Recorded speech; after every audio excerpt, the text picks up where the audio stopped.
Hi, Megan here from Crystal Lake Public Library. Welcome to Little Women Week. Today I'm going to be making apple turnovers that they mentioned several times in the book. So I'm doing a semi-homemade version. The recipe calls for about 6 Granny Smith apples, and I like to use whatever apples I have on hand. Granny Smith are more tart and better for baking, but I don't mind if the apples are a little sweeter.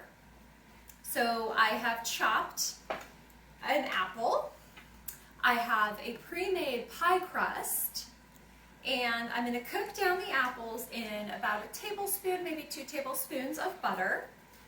You're going to add 2 tablespoons of water to the pot and a tablespoon of sugar.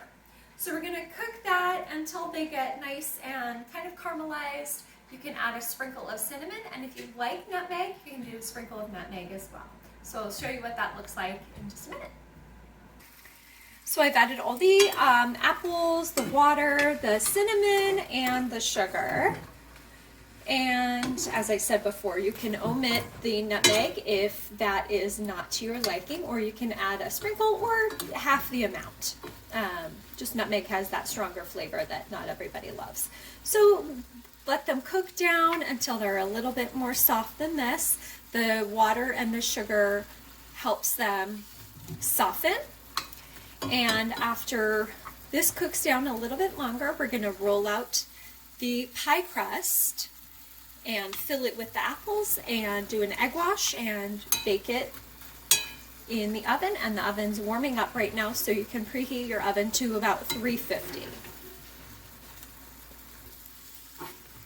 So the apples are all nice and colored. They have caramelized a little bit with that sugar, and they are ready to go into your pie crust. So let's go, and I'll show you how to roll that out and get them ready for the oven.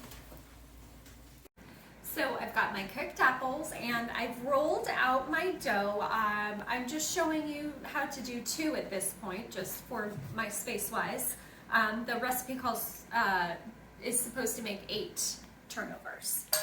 So I made them into little rectangles, and you could do triangles. Another option for this is to use a puff pastry instead of a pie crust. I can't remember if I mentioned that. Puff pastry, also super easy to work with and can easily be found in most grocery stores. So you put the dough or the apples in, and then we're gonna fold it over. Have a fork, and we'll seal it up all around the edges. My dough's getting a little warm, so I'm going to work quick and split on top, or you can make a little design so that it has some vent. Do the other one, and then we'll get these in the oven.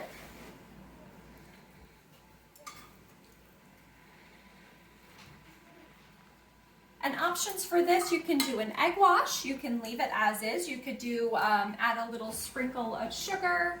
I like to do this raw sugar. It's a little more coarse, so it makes it a little more texture. Or you can just leave it as is, it will come out beautiful either way. Get that a little crimp around the edges.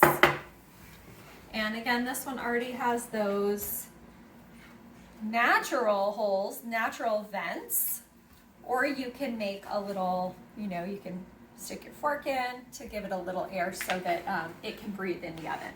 I have a warm cookie sheet over there, so I'm going to grab that, place these on it, and you're going to cook it for about 15 minutes. So I just pulled them out of the oven, and it took a little longer than 15 minutes with this dough. With the puff pastry, it should only take 15 minutes. So I'm going to take one off and serve it up. I have a couple extra apples here. Maybe put those right on the top, or if you have ice cream, of course, would be a wonderful addition, or whipped cream. That is our apple turnover from Little Women. Thanks for watching. Hope you enjoy.